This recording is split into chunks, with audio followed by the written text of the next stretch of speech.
10 times more.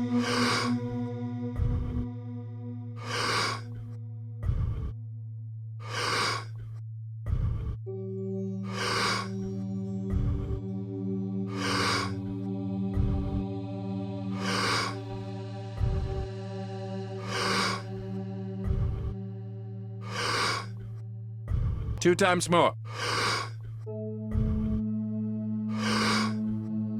Letting go and stop. Most people keep their attention, always their awareness on their body. They keep their attention on everything in their environment, people and things. Their brain is always scanning everything around us to determine what's known and unknown, what's safe and unsafe, right? And, you know, we do that all the time. So our research shows that the moment you take your attention off your body and you go from somebody to nobody, you take your attention off the people in your life and go from who you identify with, from someone to no one. And so many people spend their whole life building an identity of being someone. Take your attention off your cell phone, your computer, your car, and go from something to nothing. Take your attention off where you're sitting, where you need to be, someplace you have to go from somewhere to nowhere. And take your attention off time, linear, thinking about the predictable future or the familiar past, and fall into the generous present moment and go from some time to no time. Then all you're left with is consciousness. And that's the moment you're no longer playing by the same rules of matter to matter. And there's a very elegant moment that takes place in the brain. In fact, I was just showing my research to a group of researchers in Santa Cruz this past week, and they were blown away. And I said, now watch, this person's going to have a transformational moment. They said, how do you know? I go, I've seen enough of these. And the next moment, the whole brain just lights up. That person is switched on. They'll never be the same person again. They're having a transcendental moment.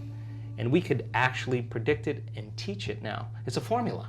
Just like you doing sports, it just becomes a formula. Sure. And then you change the formula and you add to it, right?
Ten times more.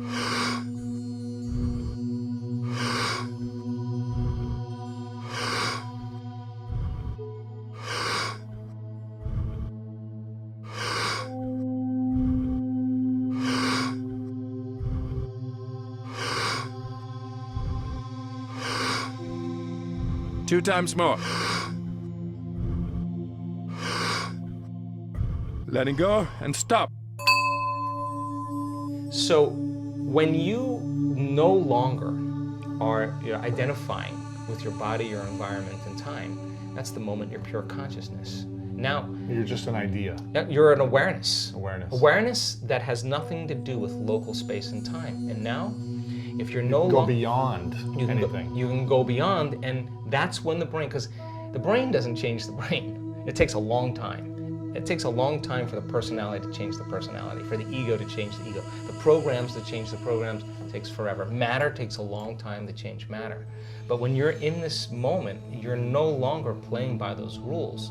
Consciousness is the phenomenon above matter. In fact, consciousness is beginning to activate or manipulate circuits in the brain. People just think the brain is creating consciousness. No, consciousness is executing the brain, right? So then, if the brain can change, then the mind doesn't change the brain. Mind is the brain in action. It's consciousness that changes it. So when people begin to disengage and get beyond themselves, you are at your absolute best when you get beyond yourself. Now, getting the person to that point.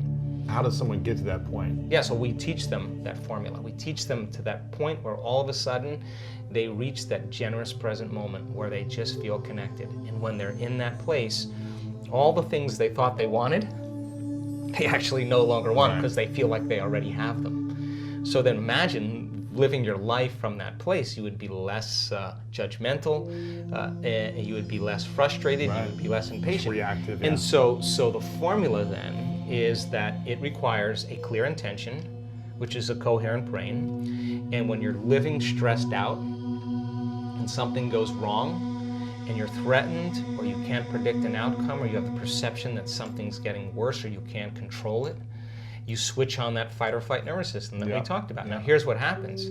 When that occurs, you start shifting your attention from one person to one problem, to one thing, to another person, to another place, because your brain is trying to predict the next moment. Well, every one of those people and things and places has this neurological network in your brain. So as you shift your attention from one to the next, it's like a lightning storm in the clouds. Your brain starts firing very incoherently. When your brain is incoherent, you're incoherent. And when you're living by the hormones of stress, not a time to create, not a time to open your heart, not a time to learn, not a time to trust. And it's a time to run, fight, or hide. So people spend 70% of their time of their life living in this state. Wow.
Ten times more.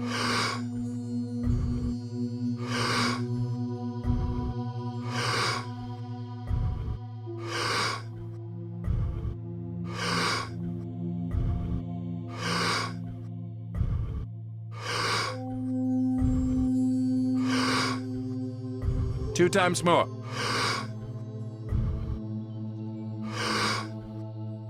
letting go, and stop. So think about it. So Miserable. Then, yeah. So then, when you're under stress, if there's a cougar around the corner, you're not going to sit down and meditate. You're not going to sit still, right? But so jump on the imagine tree, here you got the survival gene switched on, and nobody is going to believe in possibility when you're living in survival, right? Wow, yeah. So then, when you're living in stress, what happens is you narrow your focus on the cause. You narrow your focus on matter, the object, the thing. And so people get switched on, and all of their attention is on their outer world. When the hormones of stress kick on, the body gets an arousal, now your attention is on the body. And of course, when you're under stress, you're trying to predict the future based on the past. And now you're literally enslaved into three-dimensional reality. So then how do you get what you want? You got to try harder, you got to force it more, you got to work harder, you got to fight for it. It's matter trying to change matter. It's exhausting. And people just burn out, right?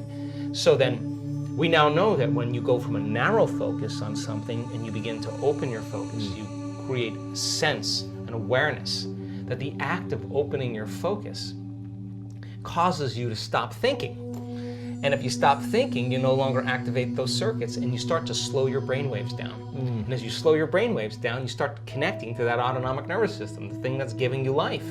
And all of a sudden, when you get beyond yourself, it says, he's gone.